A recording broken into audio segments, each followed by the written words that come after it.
Welcome to School's Out 80s Comedy Story Time.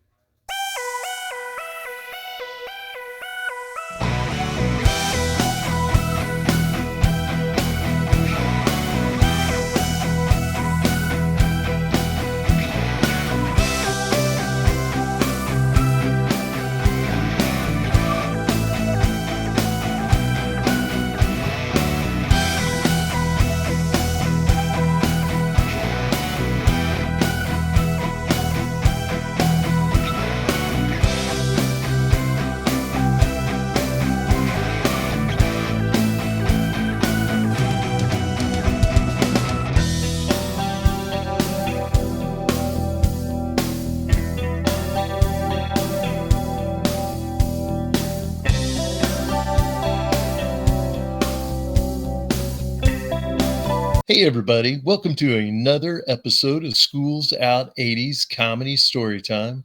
I got a couple special guests coming to us all the way from Chicago.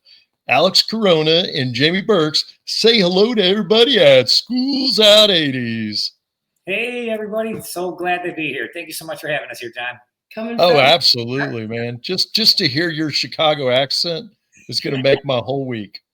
A lot of people always tell me about my Chicago accent. I don't hear it, but everybody always says like, "Oh, this guy." Oh my God, it's fantastic. I mean, it's like Sopranos. It's awesome. Really cool. That's awesome. It's an awesome accent. It's fun. Okay, so we're going to deviate a little bit from how I normally run the show. It's all about comedy on School's Out 80s Comedy Story Time, but you guys are a couple, so we got to know, how did you guys meet? Jamie, let them know. Well, it was, I've known Alex since we were in our teenage years. And I think, what the kids call it is we started out as friends with benefits. Yeah. And I see. Okay.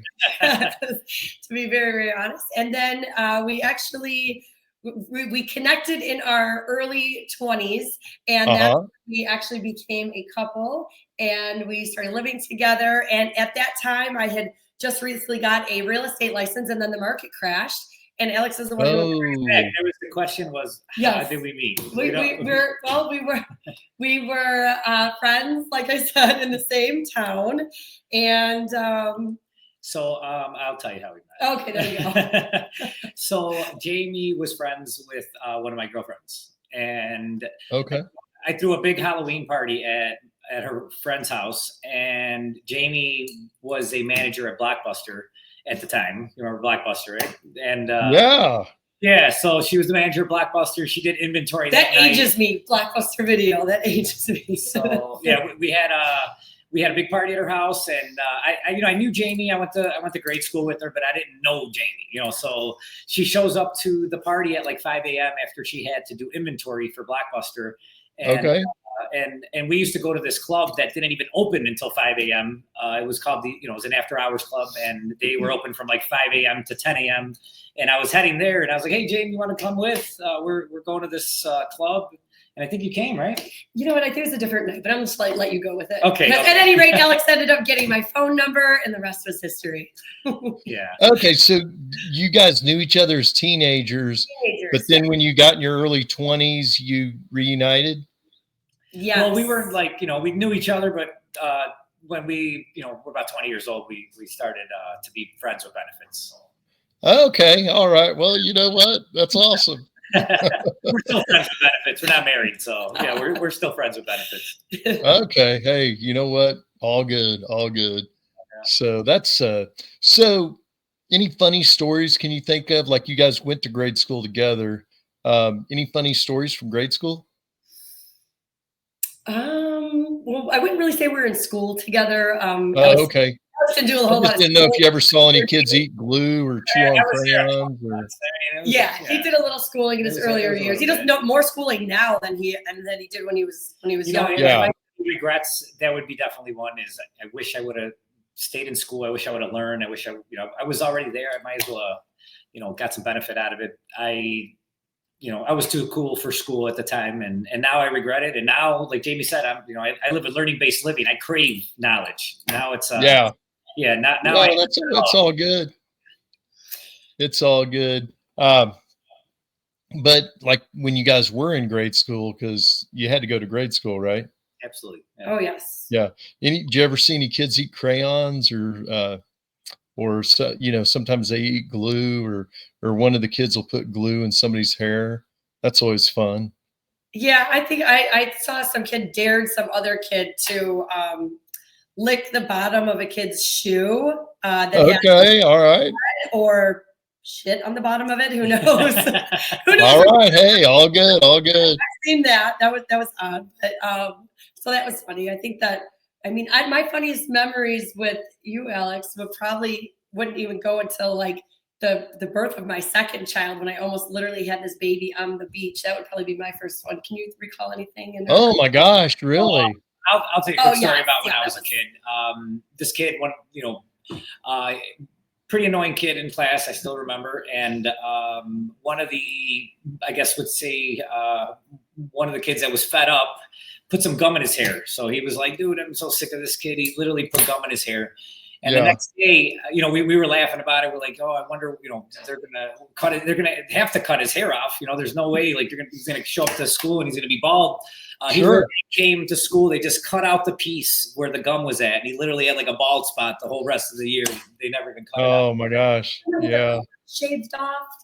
Yeah, that was another time. Somebody got their eyebrows shaved off. He told me. I was not a part of that. Yeah. That was so okay. Parties and with your friends, and the first one to go to sleep always gets it. I mean that's for sure. Oh my gosh, that's true. Yeah, so they shaved off one of his eyebrows. I think they drew like a penis on his head, and they drew eyes, on his eyelids. And he had that. He walked around with it for a couple weeks before he realized that every time he closed his eyes, people would laugh, but they never told him, "Hey, you got marker on your eyelid." And oh my God, that's excellent. At sleepovers, I don't ever hear about that kind of stuff these days. Yeah, you're right. I haven't. Oh, Jamie, yeah. Any sleepovers like you girls like? What do you put bras in freezers and stuff? Am I right on that? I never heard of that one. Yeah, I've heard of it. What is that about? I was too busy shotgunning beers when your friends were putting bras in freezers. Yeah, I think that I remember we always heard about if you put somebody's hand in hot water while they're sleeping that they pee themselves. So like that was tried, but it never worked. I mean, that was. Oh, didn't it? Okay. Oh, yeah, no. Back to these bras in the freezer. What is that about? Wow. What do you do with that? You know what? That was never done to me. I never heard about that. Oh yeah. Okay. Well, when we get out of the show, you're gonna have to Google that because it's a thing.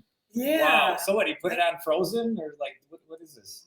Maybe. Yeah. I don't know. I'm gonna have to Google that. That was never done to me, and I don't think I've ever been a part of that. I never heard of that one. Okay. Yeah. Well.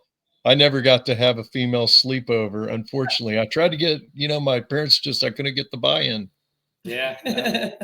Hey, let me know if you. Me and all my favorite girlfriends from high school, I could not get the buy-in. I tried. yeah. That'd be a good party. It would be a good party. That's one you don't want to miss. That's for sure. Yeah, I would have done their hair.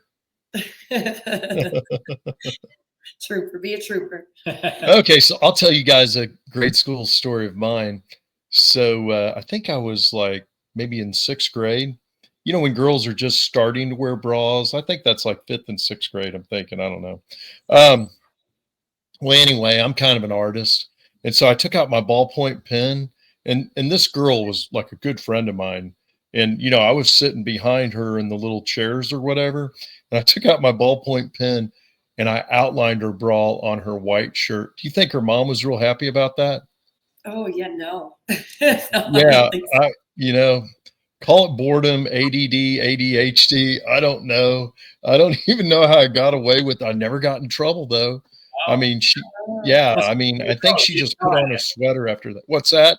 I said, must have been a cool girl. She didn't tell on you. Yeah, she liked you. No, we had uniforms on, so I'm sure she just like gave it to her mom. What happened there?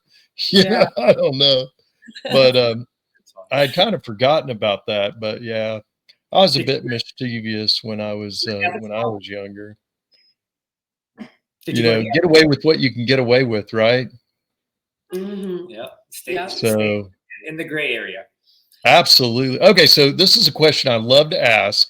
And we're going to get into some really funny stories. I want to hear that story about on the beach having a baby, but I want to ask this. So any blind dates, either of you, like when you were in like school or, got out of school, or that your friend set you up with, that it wasn't like your idea, but you're just going to be nice and go out with them? Not me. I haven't had any blind dates. I've been, me and Jamie have been together like 24 years or something now. So it's been, oh, really? Okay. All good. We're taking it slow. We're taking it slow. Still friends with benefits. Taking it slow. Just got to make sure you're the right one. Yeah, we're still trying to make sure here. I was terrible. I was never a dater. I never dated really too much. And oh, you didn't? All good. All good. Dater. Yeah, I just was not. Jamie's a hard worker. So evidently, you guys have primarily dated yourselves, and both of you can see, so you've never had a blind date. Right. Yeah, it's been a while. I had a friend that actually, she used to go on a lot of dates, and then so she changed her phone number a lot because like she would go on the date, and then she's like, yeah, I don't like him, and then he would like call her, and she didn't want to be mean, so she just changed her number. She's constantly changing her number all the time because she just didn't want to have that conversation because she felt interesting. Okay, hey, that works.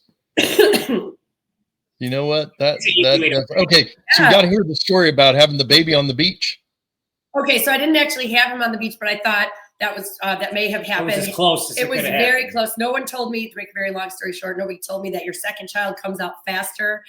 And I remember waking up that morning. It was Labor Day weekend, go figure. But we woke up that morning and we went to the beach. Alex, we have a boat and we take people, our friends tubing, their kids tubing. So we went to the beach, and I knew I was feeling some sort of discomfort, but everything I kept Googling, Google can be the devil at times. We were just Googling things and Googling it like, when do I go to the hospital? And they're like, well, don't go too early because you're going to sit there and it's just going to be a waste of time, or they're going to send you home. So I said, okay, fine, I'll go with. So I went with, and also being in a small amount of water, like sitting in an inner tube, apparently that enhances the whole labor thing. I didn't realize that either. So after it's about probably 3:00 in the afternoon or so, I got up from like sitting in an inner tube in the water, and I was like, whoa, like I'm having a hard time walking. Like this is like, so then I looked at my friend's mom and I was like, can you have someone drop me off at the hospital? Like, I don't even care if you just drop me off. I know there's a lot of people here having fun and they're on a boat. And she was like, you don't look good. So she's like, Alex, she's got to go. So well, I was out on the boat. He was out on the boat. So they called me and they're like, yeah, she's ready. She's ready. She's having the baby. I'm like, oh my God. I never make a big deal out of anything. So Alex, feeling like he had all the time in the world, he's like, let me just get the boat in. We'll get the last tuber in. And then I'm going to go ahead and dock the boat and hook it up to my truck. And like, by this time, I'm like, I don't think I can walk anymore. So they drove this little sand buggy onto the sand to pick me up so I can get on the little dune buggy thing, golf cart thing. And then he drives me to Alex, who finally got the boat attached. They're like, Alex, you have to go. You have to go. But I still wasn't like at that like 911 just even before I got the boat out. Everybody was like, Alex, just go. We got all this. Oh my God. And so I was the same thing. I'm like, oh, we got you. I was going to get the hospital all night. Were you pulling the boat into the hospital when Jamie was having the baby? So it gets better. Hold on. So we got into the car. I was like starting to do the like the stuff you see on the movies. So I'm like, oh my gosh. And then a really good friend of ours, Angela, who was in the second row, and he's like singing. And I'm like, oh my gosh, just get me to the hospital. So he just stops. Always happy and he's singing songs. So like about making stuff up about the pain and about the baby. And so Alex actually, there was a police officer that was behind us. So at a stoplight, he got out of the truck and he was like, look, he's like, my girlfriend's in labor. Can you help us get to Christ Hospital? Which is typically about like a 30-minute drive from where we were. And they turned on the sirens, escorted us there to the hospital. And to just kind of give you an idea, from the moment I arrived at the parking lot till the baby was completely out of my body was just short of like about 40 minutes. So that baby was like, I was asking for the drugs, but I was like, give me my epidural. And they were like, we just got to get you logged in. And I'm like, this is weird. They keep telling me I have to get registered. And I knew it in my mind. I'm like, it's too late. They're not giving me these drugs. So I had a natural birth. And when my water broke and they rushed me down to the delivery room, it was 6 minutes and he was out of my body crying and all good. The doctor didn't put his gloves on. He was like, hold on. Oh, that's awesome. Now, what's that baby's name? Well, his name is Antonio because that was I like it. So his name is Antonio, and a ball of happiness. He really is. Yeah, it was pretty funny because, like Jamie said, there was a cop in the front. He called one of his buddies, and now there was one in the back, and we're hauling down. I'm towing this boat down to the hospital, and got the baby in the car. That he couldn't even get out of the car with me because he had to park the boat in the truck. So Angelo, our good friend, went up with me, and they kept congratulating Angelo, and he was very emotional, thinking that he was the father, but he wasn't. Like, he's not the father. He's my They kept friend. telling him, congratulations. I'm outside trying to park the car, and I got some more friends in the car, and finally I parked the car and I come inside. He's bawling. I mean, completely crying. He's just and everyone's telling him, congratulations, and he's like, oh, I'm not the father. And he's losing it. And I was then known as all the nurses came in and said, were you the mom that rushed to the hospital, almost had the baby on the beach, and I still had sunglasses on top of my head when I delivered? So. Oh my God, that is a good story. Wow, you guys, that is a great story. 5 minutes after this baby's born, right? So just like Jamie, we got into the room, the doctors didn't even have enough time to put the gloves on. The baby's coming out, and like 5 minutes after this baby's born, she's back on the phone closing deals. She's like, "Yeah, bye-bye," and like, good for you, Jamie. And walking around the room, like, I'm like, girl, sit down. When they don't give you the epidural, like, you are like ready. You're like, I'm ready to go home. Like, I had an epidural with my first one, and they got it because you have no feeling in your from your waist down, and it's get you going again. But this time, when they don't give you any drugs, you're like, all right, let's go home. Yeah, literally. Okay. So I got a question. Oh. Yes. So when you got to the hospital, how was the bilge pump? I'm sorry. How was what? The bilge pump? No, I'm sorry. It's a part of a boat. I was just making a joke. That's what I thought it was. That's what I said. I said, yeah, you're like, what the hell is he talking about? But like, if you have a speedboat, bilge pump goes out. Not bueno. Oh, gotcha, I thought that's what you were talking about. Like, I think it keeps the boat cool down. I'm always worried. We boat, and I'm always worried about the bilge pump. Gotcha. But I thought it was just kind of an off the wall thing to ask. But since the boat was there, I was wondering about the bilge pump. Yeah, I had to find a parking spot for it. It was a mess, but we made it. Man, that is a great story. Like trailering a boat before getting to and Jamie is an understanding woman. Oh, you have no idea. Oh, yes. And then the best part is the next day, we bring her home from the hospital, and I go inside. I open the doors and I'm turning on the lights, and I'm running back out to get the kids. She's got one kid in one arm and the other one in the carrier. I'm like, what are you doing? You just had a baby like the day before. Oh my gosh. So was Antonio number 3, number 4? He's number 2 for me. We have. Sorry. Yeah, you guys said that. Okay, yeah. I got a learning disability. No, I'm kidding. Okay, so that was 2. It's like me. I literally forget everything. If I don't write it down, you can forget about it. I gotta write it down. No, that's interesting though. My first was Brian Anthony, so Anthony runs in our family. My grandfather was Anthony Sansoni. Wow. Okay, cool. Now that sounds from Sicily. So. Well, that's good. It sounds like you guys probably have some other like children's stories, like you're in the midst of a growing family. Anything else funny happen, like, taking them to school or after school or with one of their little friends or something crazy they said? Oh, they say a lot of crazy things. Kids say the craziest stuff. Yes. Well, you guys are thinking about that. I'll tell a story about my oldest. So I went in the bathroom one morning, I think because they took the hairdryer. Like, it's crazy that they take our hairdryer, but what they do, we buy them hair dryers and they break them. And so then they go in, like I buy them each a hairdryer. First, how it works is the one son will take the other son's after he breaks his hairdryer, then he'll take his brother's hairdryer and break it. And then after they've broken their 2 hair dryers, they come in our bathroom. So at some point I have to go to their bathroom and get my hair dryer to dry my little bit of hair. And, but the funny thing I'm telling you though, is I look in the bathtub and what do you think? No, I probably shouldn't, but, I'll ask it anyway. What do you think might be floating in the bathtub? And I'll just say it's not human related, but what do you think might be floating in the bathtub? I don't know. If you guys can picture this, Like I had to tell my, what's that? I said maybe a bottle of lube. Right.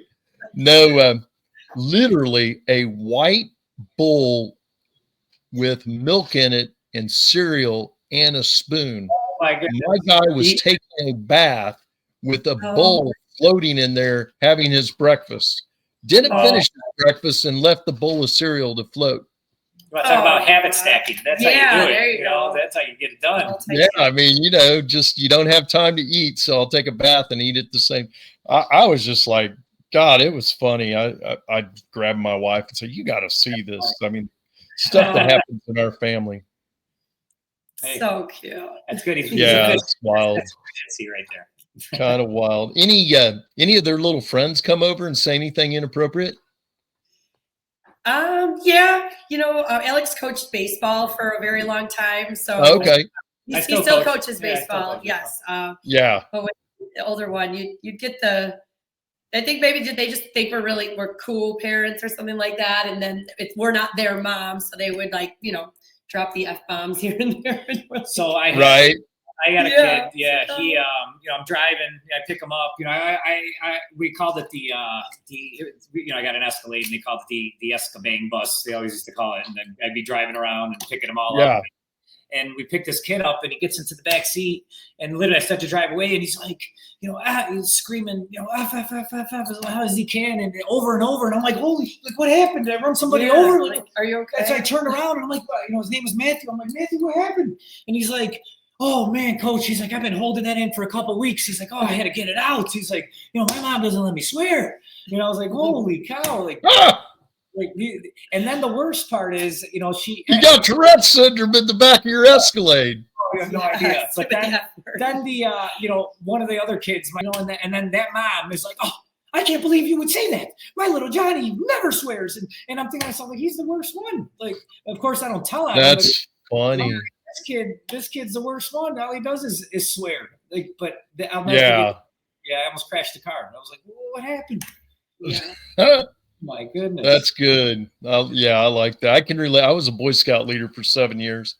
Really so I saw kids do a lot of crazy crap when they got away from their parents. But that reminds me of a story. So like back when my boys were little, they had one of those little police cars, like a Tiny Tykes police car or whatever, with the little black wheels, and you get in it and you just push each other around on it or whatever. Mm-hmm. Well, one of them ran over the other one's finger with it, and the one that got his finger ran over went running. And what's great about this was my mom was there, my stepdad was there, and it happened to my oldest. And I mean, he dropped so many F-bombs in a row in such a short period of time. And to see my mom's face was just priceless. She was just like, it was just priceless just to see it all. It was, I mean, I got to be honest. I'm a little liberal with the F-bombs myself. I don't hold it back. It's one of the things that especially me coaching baseball, I teach technique, and I've seen kids how they are, and that's like one of the first things that they do is lie about swearing. They start lying to their parents. All the kids swear. There's not one. That's like one of the cool things that they think it's cool. Hey, I'm scared. And they hold on one second, guys. There you go. Yeah. Okay. So how old's your oldest? 19. Yeah. Okay. So you have a 19-year-old. Wow. And then your youngest is how old? 6. Okay. Well, that's cool. So does the 19-year-old babysit the 6-year-old? And the 9-year-old. So they're like best friends. These guys. It's like. Oh, that's awesome. Yeah. He takes care of them like they're his. It's crazy. Mm-hmm. Oh, that's fantastic. Yeah, he's a good kid. I got very blessed. Yeah. Okay. Do your kids play a lot of video games? Yes, they play games. I play with them. I try. Yeah. Last couple of nights, we stayed up. Well, didn't stay up, but we played when we got home. I kind of try to meet them where they're at. That way. Yeah. Because they don't care what the hell I got going on. They only care about their own little world. So I try to integrate myself in there as much as possible. They're usually here. Yeah. At their godmother's house. She doesn't live far away. But, okay. Same reason. We know they've been running past here, running behind us, and sure. And so, you know, we figured, hey, we'll leave them there. We'll pick them up after. But yeah, we just had lunch with them a little while ago. We picked them up from school, had lunch with them, you know, and dropped them off. But I try to incorporate as much as I can, integrate family. That way it doesn't feel like we're at work all the time. You know, if they're here, they're helping out around here. You know, they help clean, and they just filled a whole bunch of envelopes, Christmas cards, stuff like that. Anything I could get them to help out. We took them with, we were having an open house at one of the houses that we own. And we took them with on a Saturday night to put our signs out, or Friday night to put our signs out. And they went down the one block with the 19-year-old, and they went door knocking. They went door knocking. When we went and put the signs up, they went out door knocking. Yeah, they put the door hangers on the doors and things. And then we said, well, meet us down at the house, and then we'll come pick you up from there. So we're pulling up to the house, and Alex has got his video out there, like content, like, oh, okay, the kids are all helping us out and everything. And literally he's like, how'd it go, guys? And the 9-year-old comes around. He's like, I got diarrhea.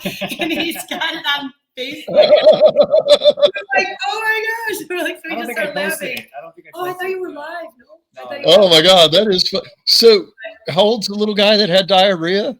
9. So that one, it was 9. So we have 6, 9, and 19, 3 total. The oldest is my stepson. So actually that was yes. But the 9-year-old. So he's literally running with the runs, is what you're telling me. That's what he said. Yep. I'm like, hey, how'd everything go? He's like, I got diarrhea. And he's like running to the car. Like, I guess that's great. Yeah. So, but yeah, like I said, we try to, you know, integrate them and help them. Yeah. Get them. So I got a family story to share. So my parents, my granddad bought a business in the 60s, actually. And I actually got to see the ledgers from the 60s, because my mom, when we were moving her out of her house and selling her house, because she moved into like assisted living. I know it's crazy, but it happens. I was looking at all this stuff, and I found the ledger that my granddad had of the 60s, that literally in that ledger showed how much my dad was making at the time, because my dad worked for my granddad in his business. Also showed the money that my granddad was sending to my uncle, and my uncle was in on a aircraft carrier in Vietnam. Wow, that's amazing. Yeah, I mean, but what was I? But anyway, I kind of wanted to share that my parents had their own business, and then my dad fully took it over in the 70s, and then we owned it until my dad passed, until my mom took it over and sold it. What's that? What kind of business? So it was a 2-story flower shop, so much bigger than like a flower shop that you normally see. They did a lot of antiques. They did a lot of weddings. They did a lot of big parties. And they tended to, so like a lot of flower shops are like tiny in a strip mall or whatever. This was a freestanding building. So we got a nice little chunk of change when we finally sold the building. It was in Missouri. But like when I was a kid, and even like grade school, middle school, when the holidays hit at the flower shop, they needed workers. And so I was working by like, I don't know, 8, 9 years old, going in and helping them and working.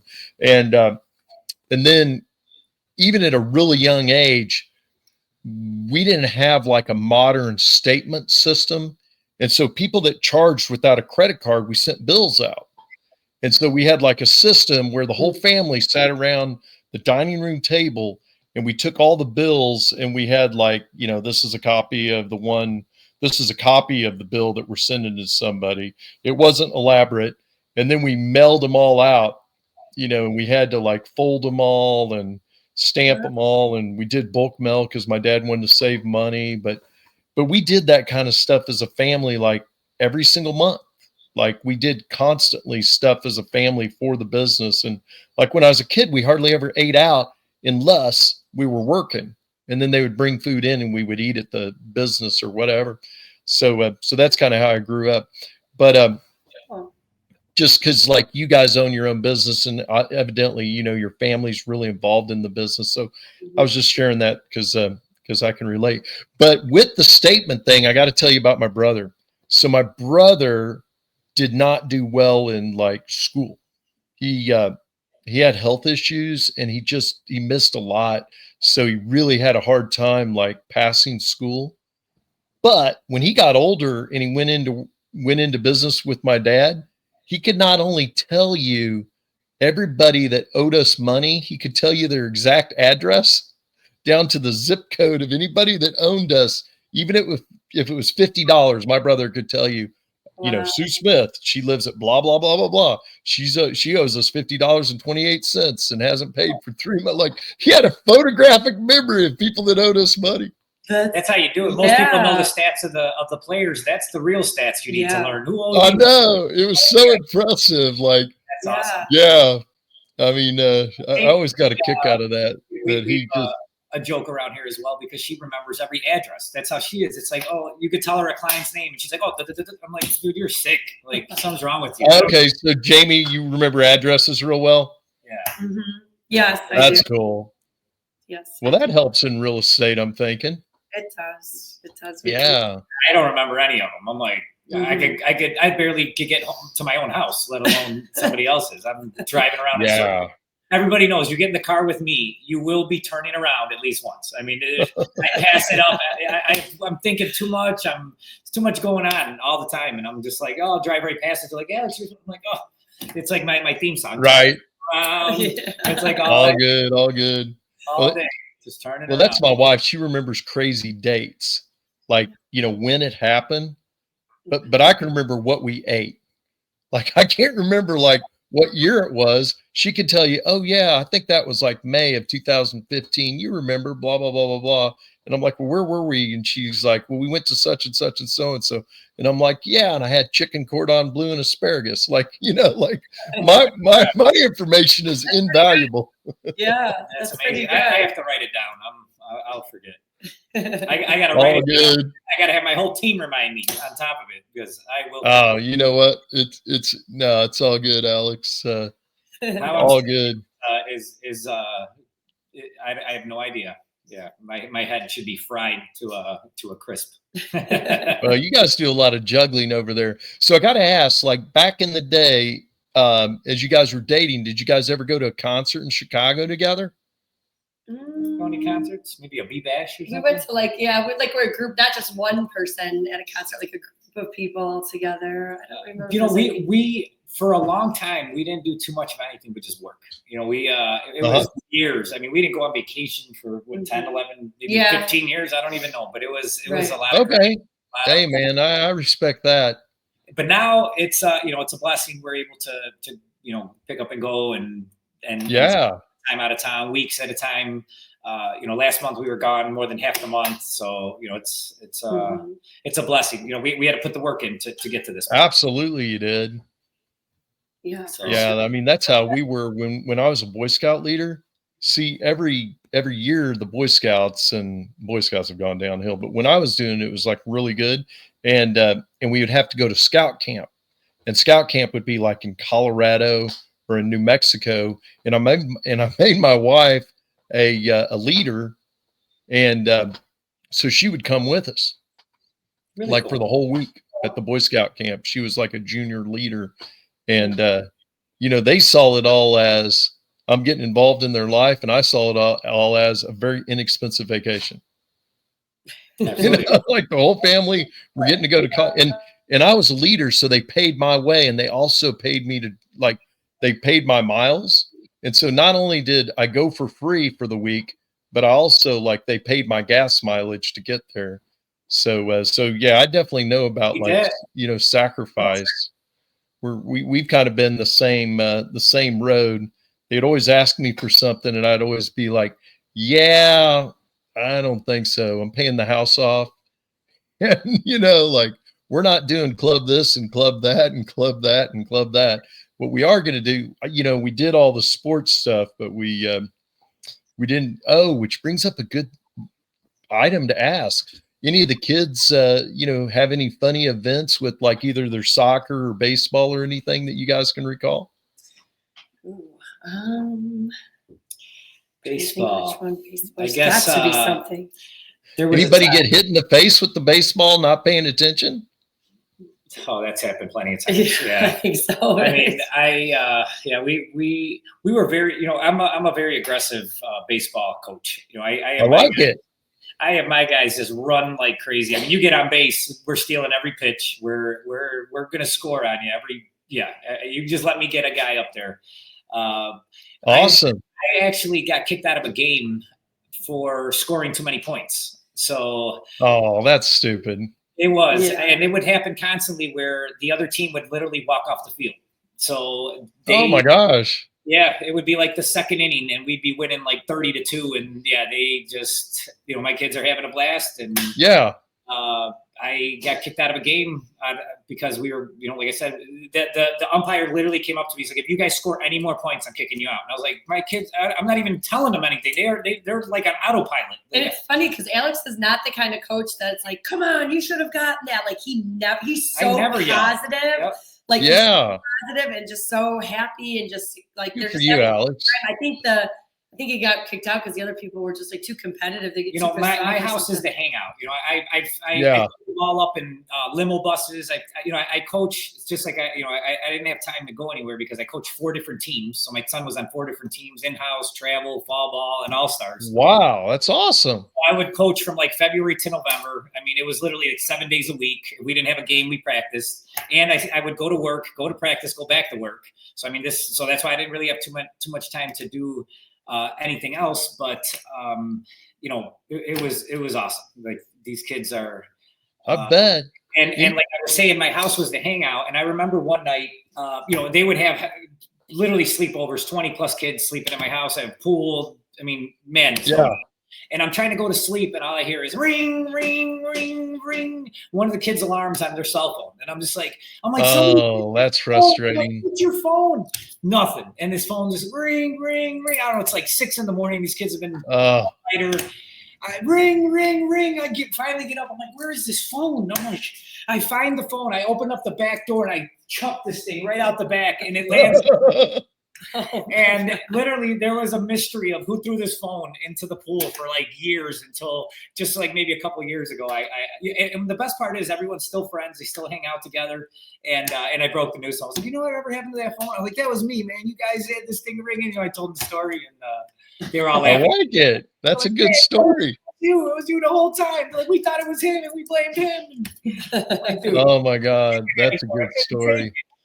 Yeah, and usually that's not me. I don't know. I don't know what I was feeling that day or what the hell happened, but I ended up throwing this thing out the back door into the pool.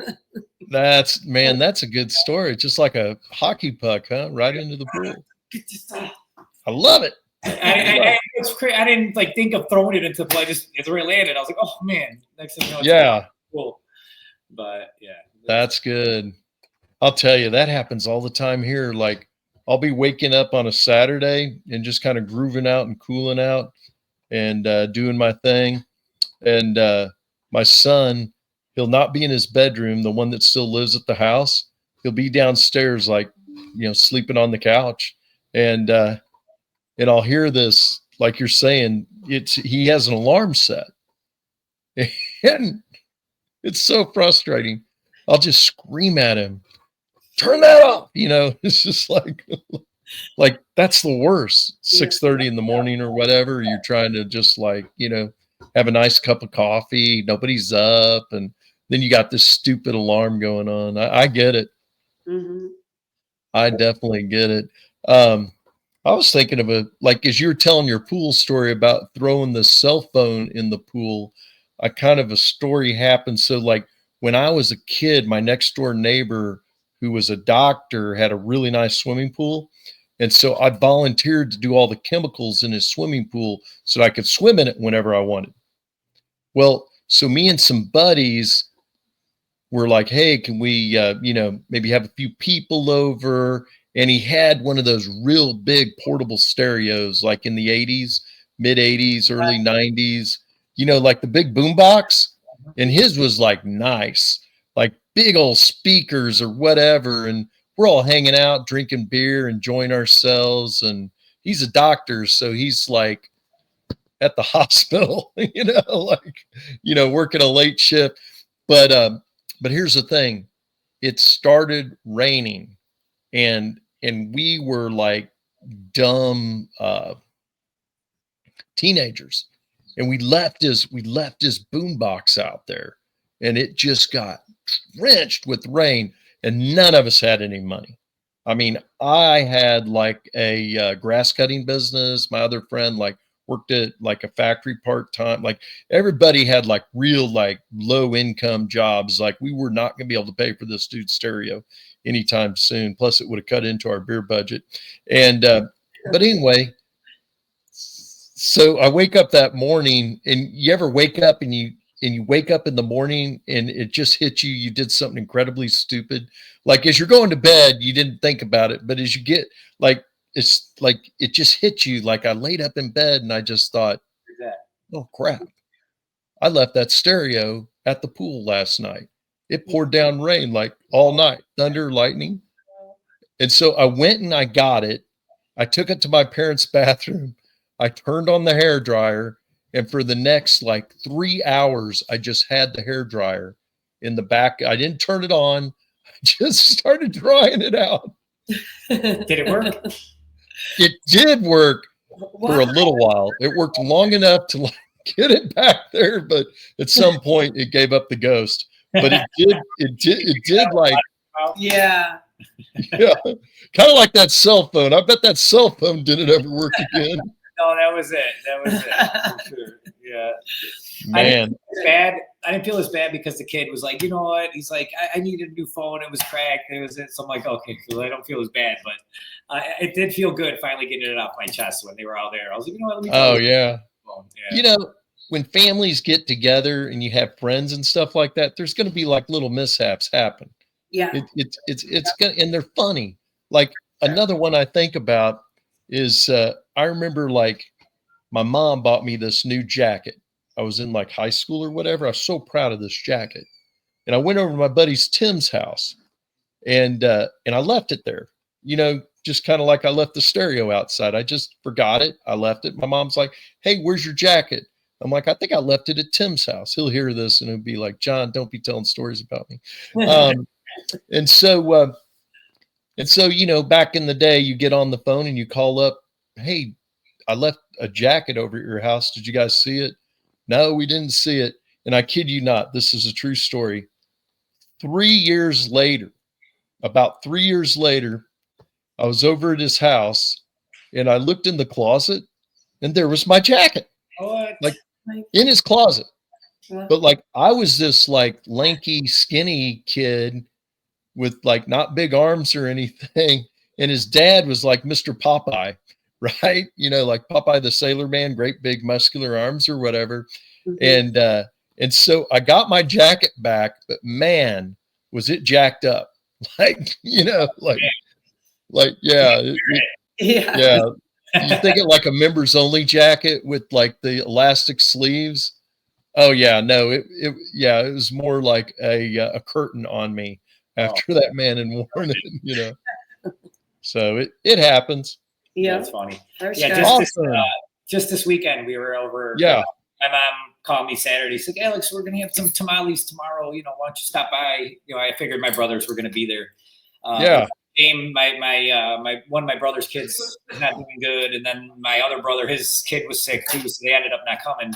So it was just us, and like Jamie said, you know, I have my oldest kid is with you know, with another girl or whatever, and Jamie and her really good friends, and we watched. So she had a daughter. She's got a 3-year-old daughter. So now I have my little stepdaughter. And we were watching her. We brought her over. Yeah, so she was like, hey, can you know, is it cool if her name is Demi? Hey, can Demi come over? You know, Demi wants to see the kids. I'm like, yeah, of course. You know, we want to see her too. So she came over and we took her to my mom's house. And so, you know, we hung out over there for a little while. And then Vanessa, which is my oldest mom's name, she was like, hey, I'll just come to the house. I'll come say hi to your mom and pick up the baby. I'm like, yeah, no problem. So she comes in and she was doing some work at her house. She's got a pretty big house and she's redoing some bathrooms and had some people. She had to run to Home Depot to get some material. So she's like, you know, I threw on this flannel and, you know, she kind of looked like, you know, she was doing some work herself. And it was funny because she comes in and, you know, my stepdad's there and she's saying something about her it was like a flannel. Saying that she was like dressed down. She's like, oh my goodness, I just went in this raggedy old thing, like type to the store. Yeah, like, oh yeah, I got this raggedy flannel on. Yeah. And then I started laughing because I'm like, you know whose flannel that is, right? Because she's like, yeah. She's like, it's Dre's, you know, my son. She's like, it's Dre's flannel. And I was like, well, here, I gave it to Dre. I said, and I got it for my stepdad. And my stepdad's sitting there the whole time and she's talking about how it's raggedy. And she's like, oh my God, this is yours. Like, what?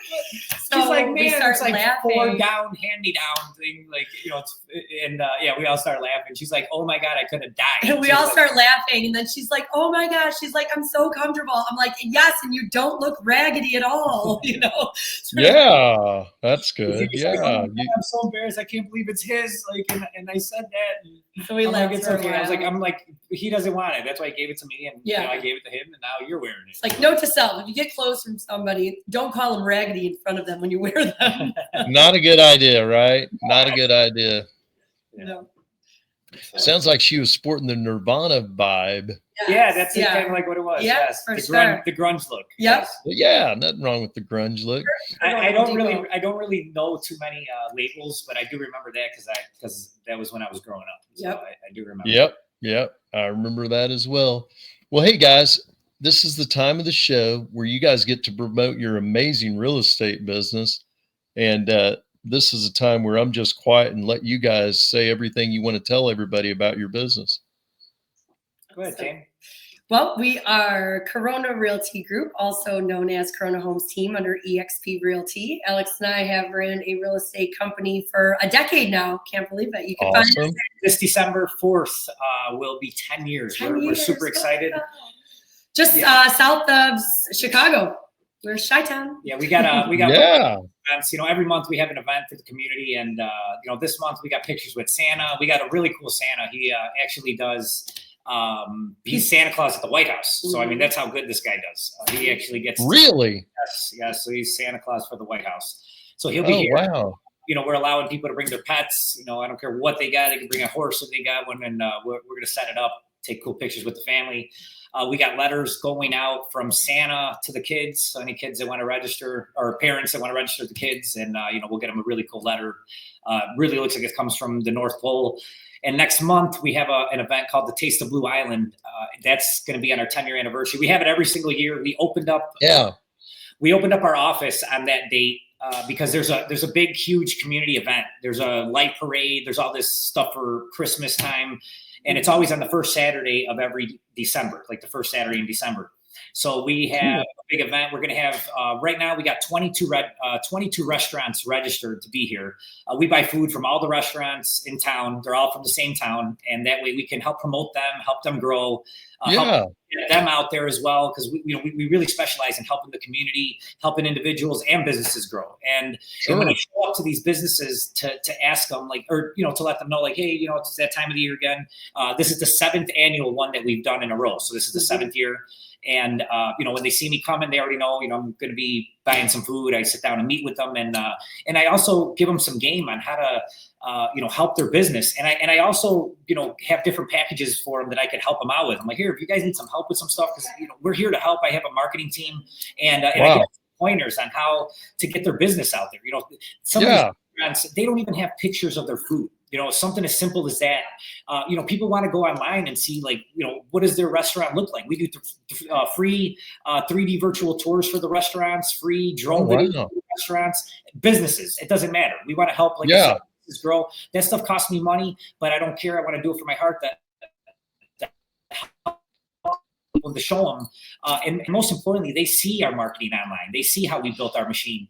And now, you know, when I'm letting them know, like, hey, maybe you could do this, and I have all these ideas for them, they really listen. You know, right now we're making like comic books of the town, and we're creating people. It's kind of like The Simpsons, you know. So we could create Jaime into a cartoon, and myself, and anyone, you know, and people around the town, and we're creating different comics out of a cartoon map of the whole town. So that way, you know, we can, you know, pass those out.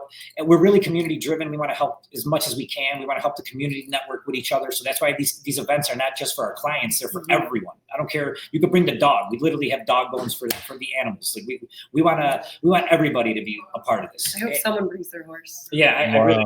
When we started our company, our slogan is where community meets real estate. So I think that really defines who we are and what we do. We try to bring the community together, help small businesses grow. We know how it's a roller coaster, so we want to help them as well. What's weird is like I don't even know how that slogan even came about. I don't even know how I thought of it, but like everything just started falling into place, and it was just like, wow, I had like this picture in my head, and it always comes out better. I always plan for something, and that is so neat. And every time, like I said, it happens better than even what I thought. But that is so neat. I'm a bit of a motivational speaker, and the fact that you guys are like giving so much to the universe and not actually asking for anything, like the reciprocity, is huge. The multiplier effect that you get.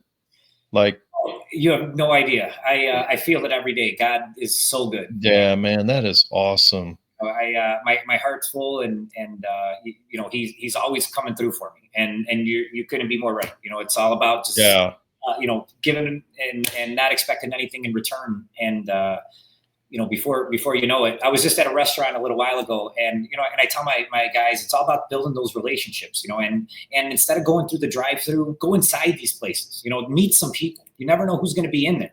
Mm-hmm. And if you're in your car hiding out and you're ordering and you're in a hurry, and yeah, that's cool, but go inside these places. And I've been to this restaurant, I don't know, 50, 60 times. And, when I go there, everybody says hi to me. And, I never push the real estate thing on them. I bring them pens, I bring them some pop sockets. I'm always, bringing them some swag everywhere I go. I'm always, just leading with value. And today the cashier is like, hey, I got a question for you. She's like, I follow you on Facebook, and I saw you just posted about how you could buy a house with no money down. Is that true? And I'm like, yeah, it's true. I'm like, of course it is. And I'm like, why? What's the problem? She said, I just don't know about my credit, and I don't know if I should run it. And I was like, girl, come see me. I was like, I'm a credit expert. We'll figure out what you got to do. The last thing I want you to do is feel scared. And, I'll show you exactly what you got to do to buy a house. And she's like, he wants to buy a house. And then he turns over and he's like, yeah. And I was like, yeah, do you know who I am? He's like, oh, of course I know who you are. He's like, yeah, I want to buy a house. I said, well, let me guess. You're scared too. And he's like, oh, I'm terrified. He's like, I don't know. I don't even know where to begin. And I said, well, you know me. Yeah. You start right here with me. When do you want to come in?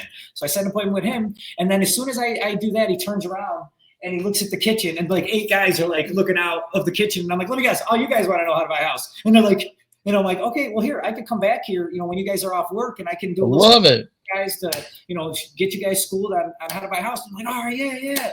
So, it's all about those relationships and building those values. And sometimes, it takes a year, 2 years, 5 years, 10 years for something to hit. But if you're not planting these seeds, and you're not getting yourself out there, and you're not putting this energy, I call it abundant energy, into the universe, forget about it. You got to give it away in order to receive, baby. You got to give it away. I agree. Man, I 100% agree. Yeah. That's awesome though, Alex. It kind of reminds me of my granddad. When we used to go out to eat, he would always give the waiter or the waitress. Back then it seemed like there were more waitresses than waiters, but he would always give him his pen. Like, always had a pen. Not kind of had a pen. He always had a pen with the name of his business and his phone number on it and address. And he might even spend some time, talking up what he had on special that week. My granddad was not afraid to sell. That's what you got to do. Yeah. And if you're, the fear will hold you back. You can't be scared. You gotta be fearless. What's the worst that could happen? Nothing. Nothing. Right. Yeah. You're not going to die. I don't know if you guys have seen some of my Facebook stuff, but I'm a huge Evel Knievel fan. And, Evel Knievel used to have to get his motorcycle going 90 miles an hour and go ramp to ramp. And a lot of people don't know this about when you go 90 miles an hour on a motorcycle. If you miss the landing ramp and you stay on your motorcycle, you will break your back. Yeah. And probably be paralyzed. So hitting the first ramp is only part of the problem. You got to hit that second ramp. If you fly over the second ramp because you have the wrong speed, you just do it wrong, you're going to break your back. So breaking a leg is a lot better than breaking your back or breaking an arm or whatever. But I just think about that because like that's the ultimate asking for yes, like when you think about sales, like he's saying, yes, God, let me please make it. But like when we ask for yes in sales, it's not like we could break our back or break an arm or break a leg or whatever. I just think of it as like the ultimate, risk that you and I really don't have. So I don't know. I just kind of use that as a kind of a word picture. I'll go ahead and promote what I do. I am John the Sales Warrior Sansoni. I've been professionally selling successfully for 34 years. What can I teach you? How to prospect, present, follow up, and most importantly, how to close. I have a 3-day masterclass that includes inspiration, motivation, and the mental tools to succeed in business and sales. My course includes worksheets, audio, video, and can be taken in 30 action blocks. Also included, how to have greater confidence. My course should be $400. If you get it today, $29.95. And included my book for free. Once purchased, you'll get free monthly inspiration from me. Just go to saleswarriorinspire.com and order yours today. That's it. Back to the show. So yeah, that sounds great, John. That's amazing. That is great value. Yeah. Hey guys, thanks a lot. It comes from the heart. I'm just trying to give back, really. I just feel like there's so many people out there and they're not speaking from experience. And so like when we think of our kids and people we know, they really need to have, like, I call it real world wisdom. So that's just kind of what I'm trying to impart. But wow, what a great show. You guys are a fun couple. I got one question for you before we Oh yeah, absolutely. Alex, go ahead. If there's a kid that's listening to this and they're thinking about getting into sales, what would you tell them? Well, I'd like to tell them to buy my book, immediately. But what I would tell them is foundationally, if they're thinking about going into sales, they should read Zig Ziglar's book, See You at the Top. I think it came out in 1975. It is an invaluable foundational book for people in sales. I mean that, and then two, if you truly want to go into sales and you want to be successful in sales, whatever industry you go into, you need to get mentored by somebody, and at the very least go to lunch with like the biggest closer in the office, whoever that is. Any sales gig I've ever had, the first thing I do is they're hiring me is I ask, who's the biggest closer in the office? And they tell me, and then I walk up to the biggest closer in the office once I get the job, and I'm like, I'm going to take you to lunch today if you're available. If not today, let me know when you're available. I want to buy you lunch. And then I just go there with a yellow pad and pepper them with questions. And I just take notes. It's just like, you got to get your ego out of the way. If I could share anything with anybody, what's that? To tell you that. Get your ego out of the way. I was just about to say that because I was about to say, hey, that sounds like, you got your ego out of the way, because most people wouldn't do that. Their egos would stop them. I know.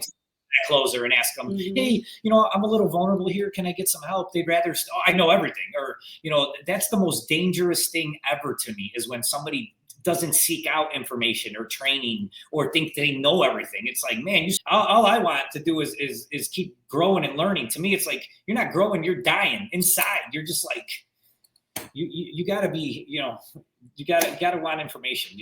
There's always a better way, and that's why I'm asking you a couple of questions, because I have one more for you.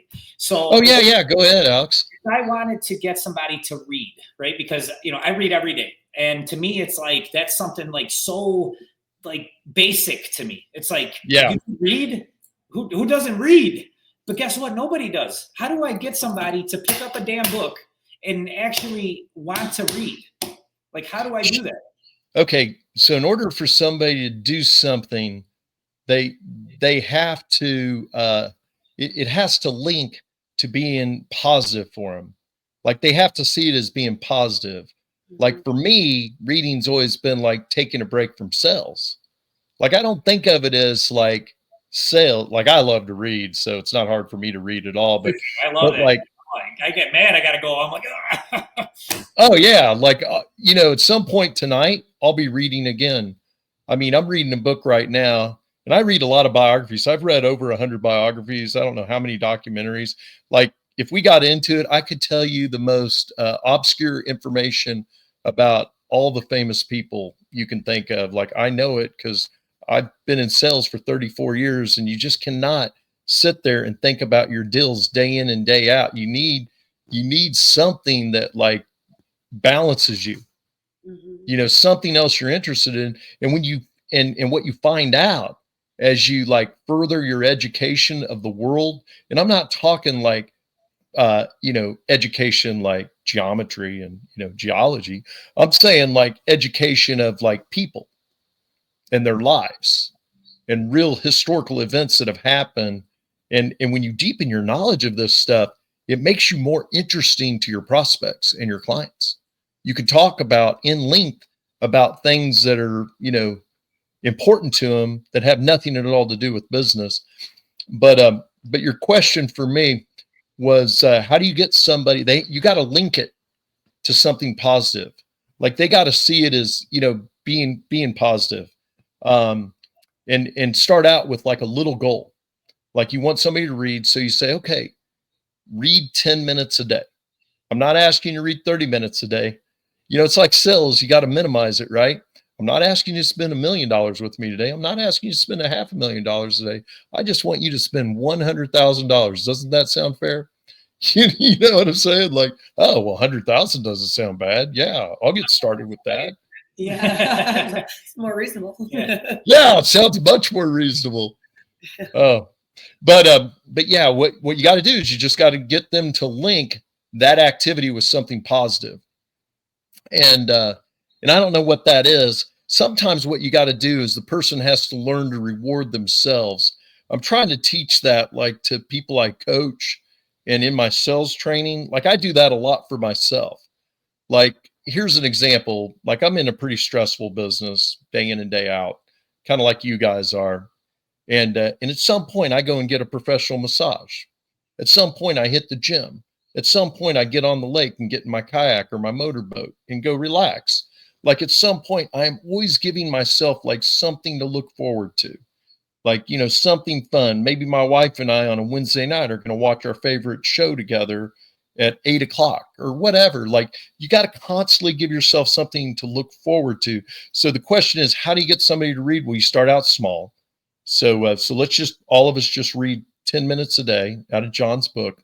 And, oh, did I say that? And then, link it to something positive that, maybe it's a positive activity. So if you do that consecutively in a row for 5 days, go get a scoop of your favorite ice cream on that Friday or whatever, because you did that. Like, and then they link it like this activity is leading to something I want. Because what you're trying to do is get them to, something they don't want to do, but it leads to something they want. And if you can get somebody to understand, oh, I got to do something I don't want to do, but it leads to something I want. It's kind of like in sales, cold calling. Like cold calling is horrible for people. However, it leads to the pot of gold. So people don't want to do it, but what it leads to is super positive. So that's it. The reason I do so well is because I read. The reason I have so many sales and I do have the knowledge, just like you said, people want to hear me speak. When I'm with my clients, they don't even want to leave. They're like, damn, dude, tell me some more about what I can do to better my life, and or how I can be more efficient, or it doesn't matter. Whatever their problems are, I got solutions on solutions for them. And yeah. And it's not that I made this shit up. I read it. It's like, dude, I'm standing on the shoulders of giants, for God's sakes. Yeah. Like, what do you? Like, yeah, but how do I, that's why I needed to know, because I feel I can give you some examples too from like when we were raising kids. Like it was my job to take the kids to this woman's house that would ultimately take our kids to the school. Like they couldn't walk to the school, so the woman, my wife's friend, had to take them to the school. So but I had to get them out of bed, because I had to drive an hour to work. And so And so in order to get him to bed, what I told him was, or get out of bed, I'm sorry. What I told him was, if you and your brother every morning can get up, the first time I call you, start getting ready for school, get downstairs and get in the car without a lot of flack, on Friday, every Friday, I'll buy you donuts. And then I hung that over their head. Like the entire time I hung it over their head. And the other one would get the other one out of bed. They didn't want to miss out on donuts on Friday. That's a good one. You had to yell donuts in the morning and they're yes. Like, I'm going to use that. Exactly. So it's not like, hey, get out of bed. No, it's like if you there's a carrot there. Get out of bed, because if you do consecutively, Dad's going to get us donuts. Come on, idiot. I would hear them. Like they would manage each other to get the donuts. And that's kind of what you got to do if you use donuts as like a word paradigm or whatever. Get somebody to do something that leads to the donuts or whatever they want, whatever the donut is for them. That's how you motivate people. And money sometimes doesn't motivate. Significance motivates. When my kids were little, I had the Darth Vader Award. That's kind of funny. I should write a children's book on this. But the Darth Vader Award was the kid that cleaned his room the best. And they wanted that Darth Vader Award. You know, like I printed it off like Darth Vader, you know, off the printer and put their name on it. Oh, man, and put that up on their bulletin board. The other one was jealous when the one got the Darth Vader Award. The other got the Luke Skywalker Award. Darth Vader was a much better award. You're saying, dude, literally. These are golden nuggets. I've never heard that. I do a lot of similar things, but you're taking it to that next level. Yeah. That's what I need. Yeah. Yeah. And okay. So here's one as younger parents, you're going to love this. What's that? I'm putting all of this into place. So keep going. Okay. Well, here's one as younger parents you're going to love. So when my wife and I wanted to sleep in, we would have a contest between our two boys, and the first one that got out of bed and turned the TV on lost. Like we were trying to condition our kids to sleep in. And it worked the same way. Be like, don't get up. Stay in bed. I can't remember what the carrot was. Like it was something though. And it's been a while, you know, but yeah, I was constantly like, my kids were like Pavlov's dog. I got to figure out like how to manage them. That's good. That's really good. So that's good. really good.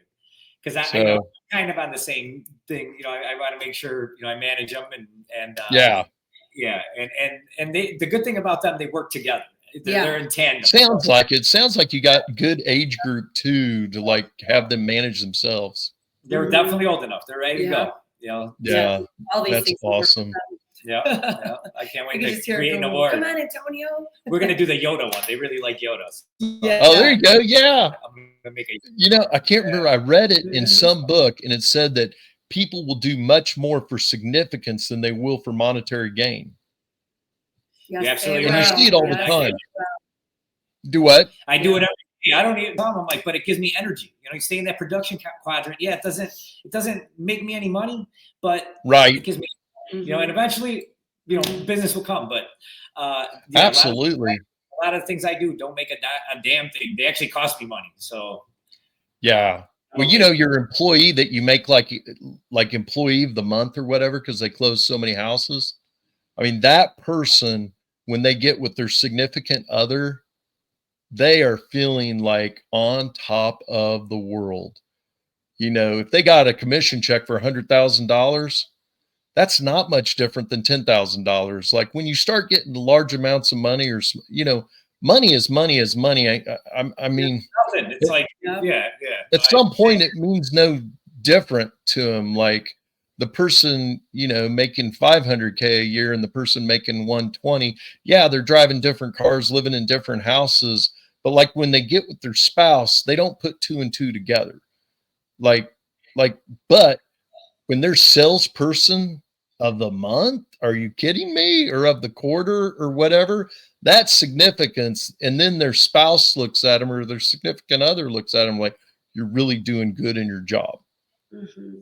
Like you're really taking care of the family. Like it's hard, I think, for most people to It's just the way we're built because they've been putting stars on our papers our entire life. So you get to be an adult, you still want a star and a smiley face. Yep.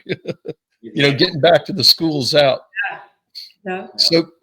So probably need to wrap the show. Blast having you guys on. I'm glad you dig my I stuff. appreciate the advice. I'm glad I Yes. asked a few other questions before we got off of here because that Oh, was. do you want to ask me any more? Oh, You got any more for me?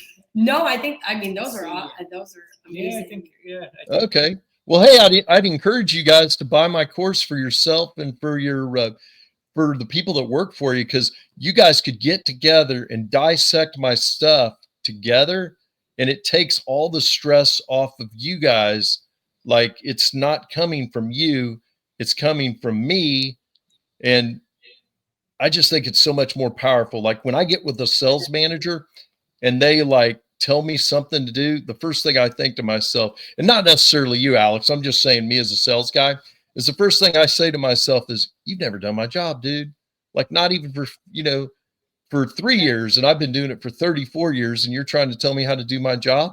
But if you go in there and you say, hey, John's been doing this stuff for 34 years, and he says this, and he says this, and he teaches this, and he's used that, and blah, blah, blah, blah, blah. Well, now the monkey's on my back, and it's just so much more powerful, like to teach from, somebody else's information. I mean, that's something I've always done in sales, is blame it on somebody else. Like I call somebody up and they're like, why are you calling me? And I'm like, well, my company, did a search and said you'd be a good person to call.